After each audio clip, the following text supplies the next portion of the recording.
I've come to talk to you about addiction, the power of addiction, but also addiction to power.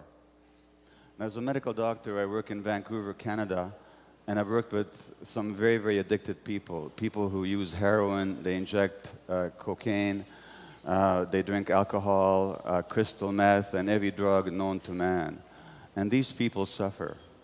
If the success of a doctor is to be measured by how long his patients live, then I'm a failure, because my patients die very young, relatively speaking. They die of HIV, they die of hepatitis C, they die of infections of their heart valves, they die of infections of their brains, of their spine, of their hearts, of their bloodstream. They die of suicide, of overdose, of violence, of accidental deaths.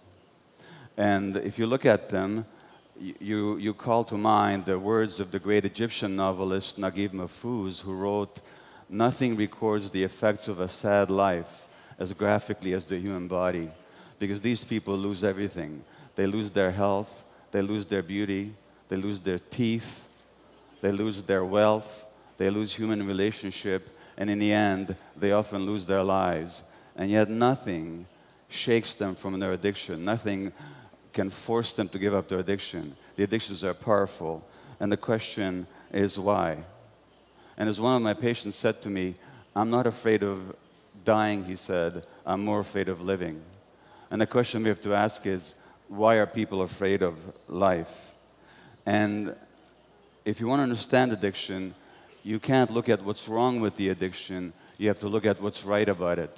In other words, what is the person getting from the addiction? What are they getting that otherwise they don't have? And what addicts get are relief from pain. What they get is a sense of peace, a sense of control, a sense of calmness, very, very temporarily. And the question is, why are these qualities missing from their lives? What happened to them? Now, if you look at the drugs like heroin, like morphine, like codeine, if you look at cocaine, if you look at alcohol, these are all painkillers. One way or another, they all soothe pain. And that's what the real question in addiction is, not why the addiction, but why the pain. Now, I just finished reading the biography of Keith Richards, the guitarist for the Rolling Stones. And as you probably know, everybody's still surprised that Richards is still alive today, because he was a heavy-duty heroin addict for a long time. And in his biography, he writes that the addiction was all about looking for oblivion, looking for forgetting. He said, the contortions that we go through just not to be ourselves for a few hours.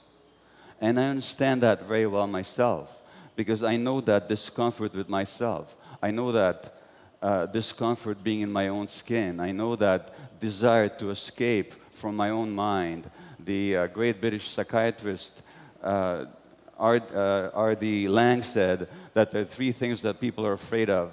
They're afraid of death, of other people, and their own minds. And for a long time in my life, I wanted to distract myself from my own mind, because I was afraid to be alone with it. And how would I distract myself? Well, I've never used drugs, but I've distracted myself through work and throwing myself into activity. And I've distracted myself through shopping.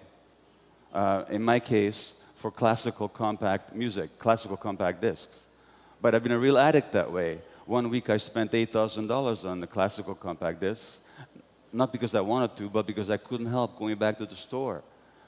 And as a medical doctor, I used to deliver a lot of babies. And once I left a woman in labor in hospital to get a classical piece of music.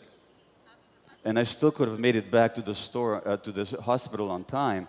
But once you're in the store, you can't leave, because there are these evil classical music dealers in the aisles, you know, who, "Hey, buddy, have you listened to the latest Mozart symphony cycle? You haven't? Well," so I missed the delivery of that baby. And I'd come home and I lie to my wife about it, like any addict. I would lie about it. And I would ignore my own children because of my obsession with work and with music. So I know what that escape from the self is like. And my definition of addiction is any behavior that gives you temporary relief, temporary pleasure, but in the long term causes harm, has some negative consequences, and you can't give it up despite those negative consequences.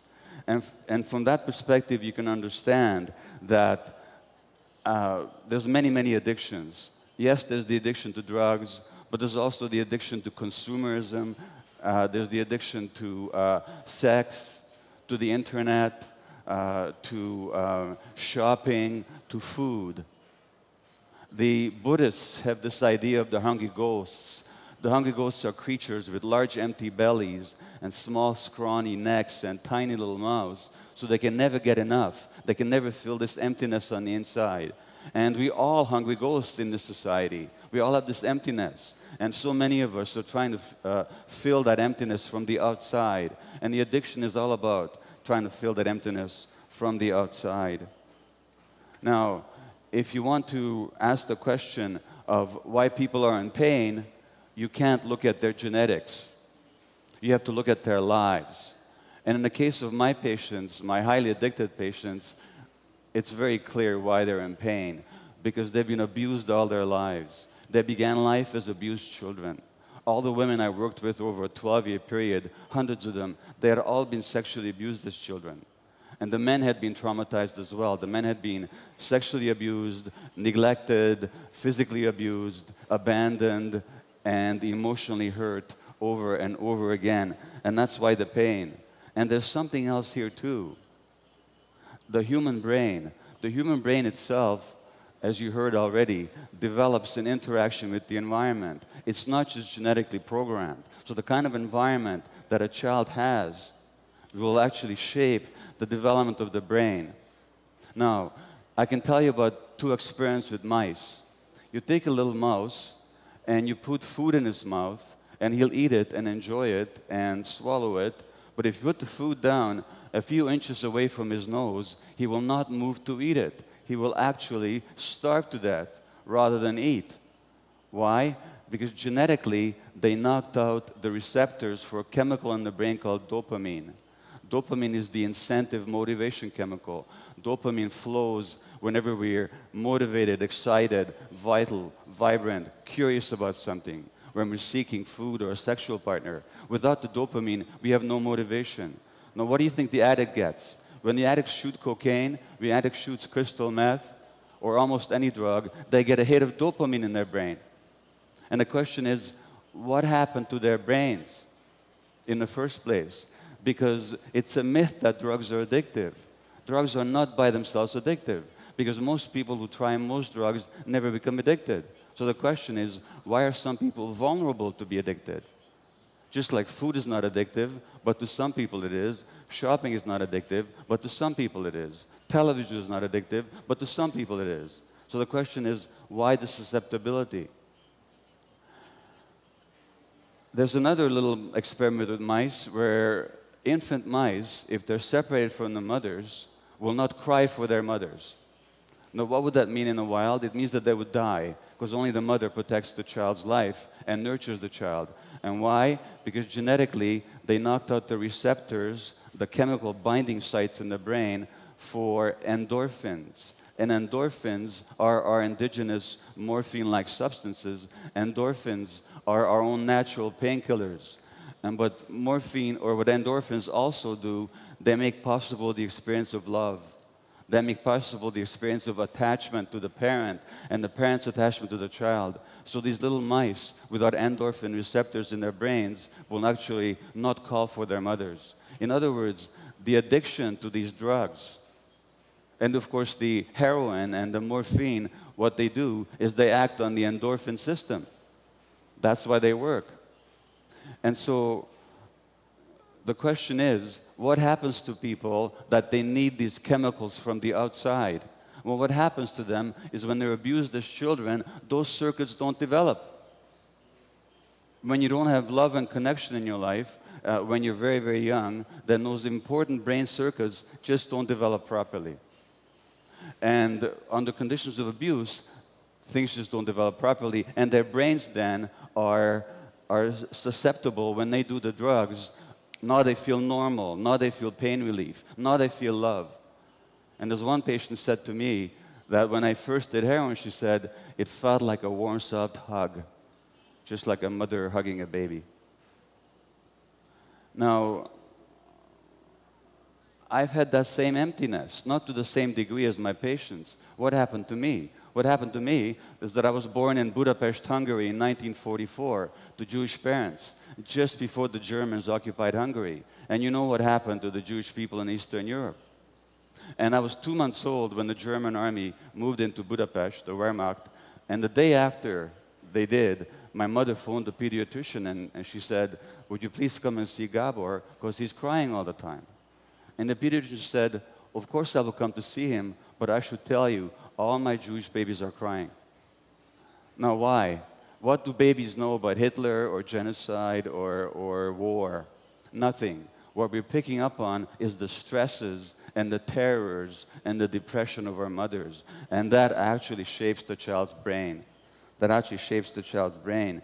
And of course, what happens then is I get the message that the world doesn't want me. Because if my mother's not happy around me, she must not want me. Why do I become a workaholic later? Because if they don't want me, at least they're going to need me. Now I'll be an important doctor, and they're going to need me. And that way I can make up for the feeling of not being wanted in the first place. And what does that mean? It means that I'm working all the time, and when I'm not working, I'm consumed by buying music. What message do my kids get? My kids get the same message, that they're not wanted. And this is how we pass it on. We pass on the trauma, and we pass on the suffering unconsciously from one generation to the next. So obviously, there are many, many ways to fill this emptiness. And for each person, there's a different way of feeling the emptiness. But the emptiness always goes back to what we didn't get when we were very small. What we didn't get when we were very small. And then we look at the drug addict, and we say to the drug addict, how can you possibly do this to yourself? How can you possibly inject this terrible substance into your body that may kill you? But look at what we're doing to the earth. We're injecting all kinds of things into the atmosphere and the oceans and the environment that is killing us, that's killing the earth. Now, which addiction is greater? The addiction to oil or to consumerism? Which causes the greater harm? And yet we judge the drug addict because we actually see that they're just like us, and we don't like that. So we say, you're different from us. You're worse than we are.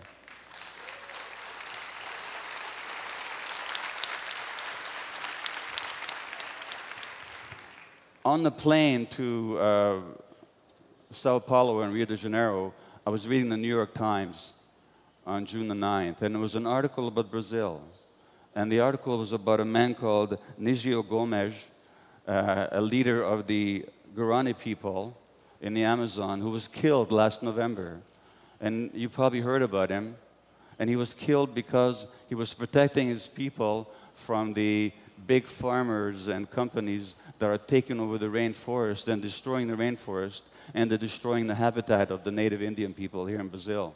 And I can tell you that coming from Canada, the same thing has happened over there. And many of my patients were actually First Nations Indian people, native Indian people in Canada. And they are heavily addicted. They make up a small percentage of the population, but they make up a large percentage of the people in jail, the people who are addicted, the people who are mentally ill, the people who commit suicide. Why? Because the lands were taken away from them, and because they were killed and abused for generations, generations, and generations. But the question I ask is, if you can understand the suffering of these native people and how that suffering makes them seek relief from pain in their addictions, what about the people who are perpetrating it? What are they addicted to? Well, they're addicted to power. They're addicted to wealth. They're addicted to acquisition. They want to make themselves bigger. And when I was trying to understand the addiction to power, I looked at some of the most powerful people in history. I looked at Alexander the Great. I looked at Napoleon. I looked at Hitler. I looked at Genghis Khan. I looked at Stalin. It's very interesting when you look at these people. First of all, why did they need power so much?